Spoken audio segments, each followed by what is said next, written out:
ঢাকা হাটের অন্তত 5000 স্টুডেন্টরে আমরা আবার free English and vocational training করানো শুরু করবো। আমি নিজে পড়াবো এবং আমাদের টিম দিয়ে পড়াবো। যে শিক্ষকের মুখের ভাষায় এত নোংরা, সে জাতিকে কি শিখাবে?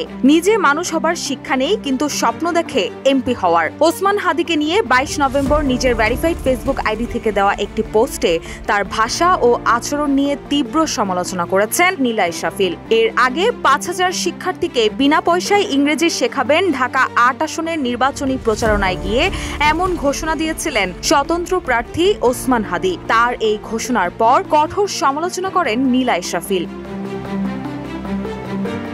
পোস্টে নীলা লিখেন, যে শিক্ষকতার মতো পবিত্র জায়গায় দাঁড়িয়ে গালিগালাজকে পাঠ্য বই বানায়, তার রাজনীতি যে কতটা নোংরা হবে তা হিসাব করার জন্য কারো গণিত জানার দরকার পড়ে না। দেশের ট্র্যাজেডি এখানেই।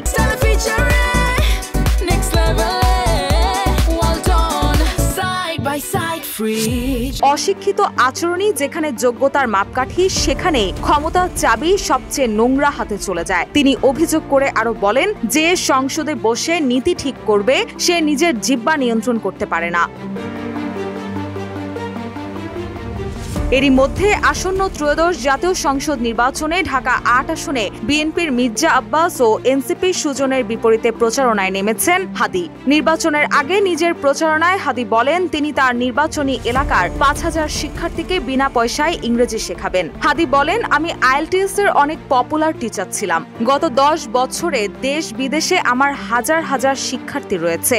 আল্লাহ আমাকে এমপি বানালে অথবা না বানালেও ঢাকা 8 আসনের অন্তত 5000 শিক্ষার্থীকে আবার ফ্রি ইংলিশ পড়াবো। আমি আলহামদুলিল্লাহ আইএলটিএস এর অনেক পপুলার টিচার ছিলাম। দেশে বিদেশে আমার হাজার হাজার স্টুডেন্ট গত 10 বছরে। আল্লাহ আমার এমপি বানাইলে অথবা না বানাইলেও ঢাকা হাটের অন্তত 5000 স্টুডেন্টরে আমরা আবার free English and vocational training করানো শুরু করবো। আমি নিজে পড়াবো এবং আমাদের টিম দিয়ে পড়াবো। এদিকে নীলা ইসরাফিলের দেওয়া সেই পোস্টের কমেন্টে হাদি লিখেন, সাংবাদিক ইলিয়াস সাহেব বলেছেন, আমি যেন আপনার কাছ থেকে সভ্যতার একটা স্পেশাল প্রশিক্ষণ নেই। আপনি চাইলে এটা বিদেশেও হতে পারে। ইলিয়াস সাহেব সহ অনেকেই স্পন্সর করতে রাজি আছেন। আপনি যদি একটু দয়া করতেন প্লিজ। এইভাবে তার কঠোর সমালোচনায় জবাব দিয়েছেন ওসমান হাদি। রুশা সুর, নিউজ ডেস্ক, ইত্তেফাক।